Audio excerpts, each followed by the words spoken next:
Tuna watu wengi ambao ni watu ambao wanapenda sana kugairisha mambo kwenye maisha yao.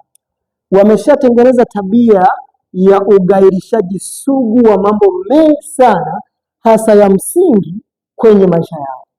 Usichojua ni kwamba kwa kadri unavyozidi kugairisha mambo, ndivyo namna ambavyo unazidi kujipunguzia probability ya kuweza kufanya mambo makubwa kwenye maisha yako. Sasa kwa nini watu wanagairisha mambo? Na kwa nini inafikia mpaka hali mtu kwamba alikuwa na mawazo makubwa, lakini kupitia tabia hii ya kuweza kugairisha mambo imemfanya yeye kubaki pale pale na ana uwezo mkubwa sana wa kuweza kufa bila kutimiza ndoto zake. Sasa hii ni tabia.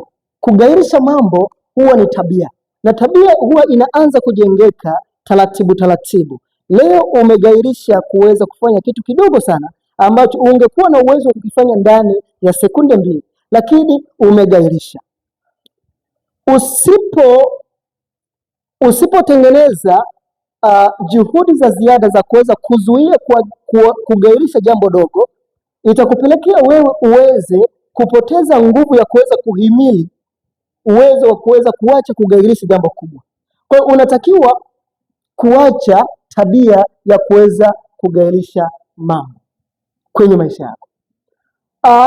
Mwanasaikolojia mmoja ambaye ni William James, ambaye tunasema ni father of psychology wa Marekani, aliweza kufanya uchunguzi kwa wanafunzi wa chuo kikuu kuhusiana na tabia za kuweza kugairisha mambo.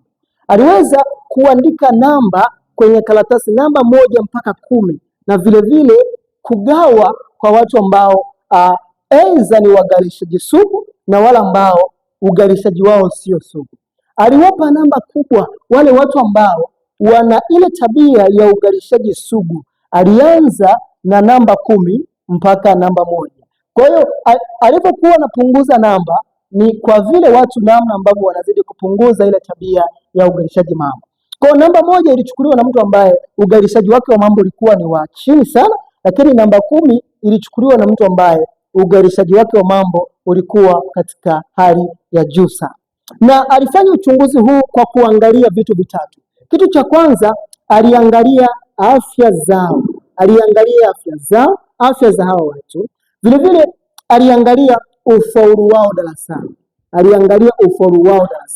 Lakini kitu kingine ambacho aliangalia msongo wa mawazo.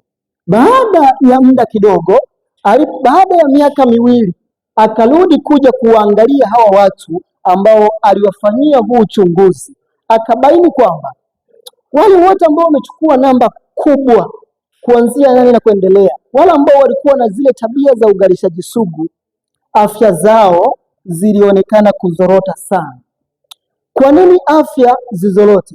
Afya zilizorota kwa sababu ya mawazo ambayo yalisababishwa na ufaulu hafifu wa darasani. Ni watu ambao wanapenda kugairisha mambo, wanasubiri mpaka dakika za mwisho ndipo wana uwezo wa kufanya mambo yao. Wanasubiri kwamba mpaka ubaki muda kidogo, kwa kuwa testi au kwa kuwa mtihani umetangazwa wiki inayokuja, basi mpaka zibaki siku 3 ndio tuweze kusoma, mpaka ibaki wiki 1 ndio tuweze kusoma. Kinachokuja kutokea ni kwamba wanafanya mambo yao katika ubora wa hali ya chini, hivyo kuweza kufanya vibaya kwenye ufaulu wao wa darasani. Sasa walipokuwa wanafanya vibaya darasani, waliweza kupata msongo wa mawazo, na walipoweza kupata msongo wa mawazo, basi afya zao zilionekana ni hafifu, zilionekana zimezorota sana. Lakini aliweza kupata matokeo tofauti sana kwa watu ambao wale ambao walikuwa sio wagairishaji sugu, kwa sababu walionekana na afya nzuri, afya ambazo zinapendeza.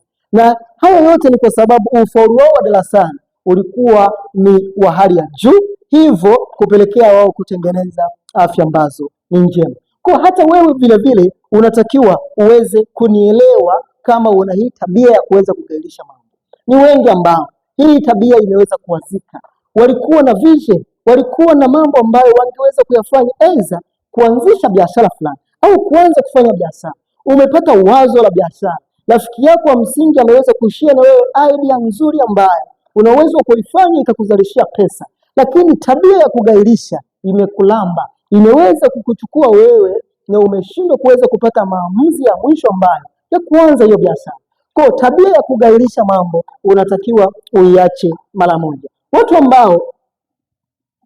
ambao wana tabia za kimafanikio wanafanya kitu tunasema ni sense of urgency. Sense of urgency. Sense of urgency. Sense of urgency hii tunasema ni ule uharaka wa kuweza kufanya mambo katika uwepesi na katika uharaka zaidi. Yaani unaamua kuchukua jambo unaanza kulifanya hapo hapo.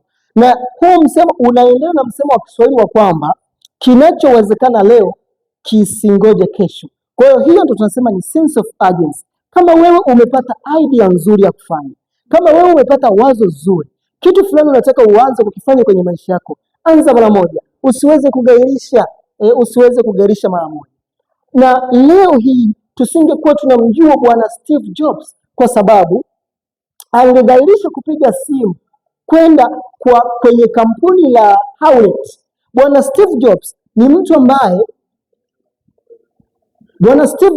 mtu ambaye mwanzoni kabisa akiwa mtoto alikuwa anataka kutengeneza kitu chake ambacho ni frequency counter. Lakini aliona kwamba kuna baadhi ya material ambayo yanapelea. Kwa hiyo ilibidi yeye aweze kupiga simu kwenda katika kampuni la Hewlett, kampuni kubwa la teknolojia. Kwa akaamua kuchukua simu.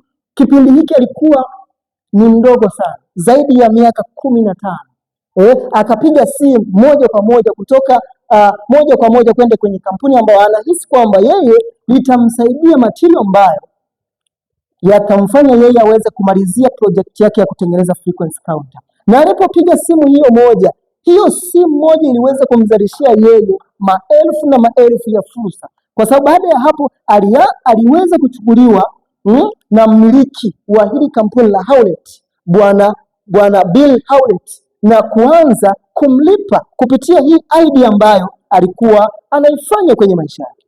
Kwa nini wewe uwe unagairisha mambo kwenye maisha yako? Lakini mtu mmoja ambaye alikuja akafunga hesabu kwenye mambo ya ugairishaji, alisema kwamba alikuwa anaitwa bwana Mark Twain.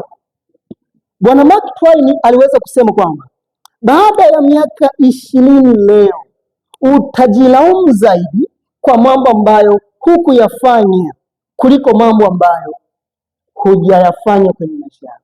Kwa bwana Mark Twain aliweza kusoma, huyu ni mwanasaikolojia ambaye aliweza kustadi watu ambao tunasema wapo kwenye termination condition, watu ambao wameugua magonjwa ambayo ni lazima tu waweze kupoteza maisha. Aliweza kuwafanyia uchunguzi na ndipo akaja na hii falsafa yake ya kwamba miaka 20 baada ya leo utajilaumu zaidi kwenye mambo ambayo hujayafanya au yale ambayo hukuyafanya kuliko yale ambayo hukuyafanya. Kwa nini wewe usiweze leo kuiacha hii tabia ya kugairisha, ili kusudi uweze kujitengeneza tabia za kiushindi hasa katika maisha yako? Ningependa uweze kuandika chochote kama utaacha leo kuweza kugairisha mambo au utaendelea na hiyo tabia ya kugairisha mambo. Kuna watu wameweza kukosa na kuchelewa kwenye usaili kwa sababu waliminya alarm pindi alarm ilipowaamsha na wakaendelea kulala. Kwa watu wale waliendelea kuwa wadogo na walikosa fursa nyingi hasa ambazo zingeweza kuwainua kwenye maisha yao. Kwa acha tabia za ugairishaji ili uweze kuwa mtu mkubwa kwenye maisha yako.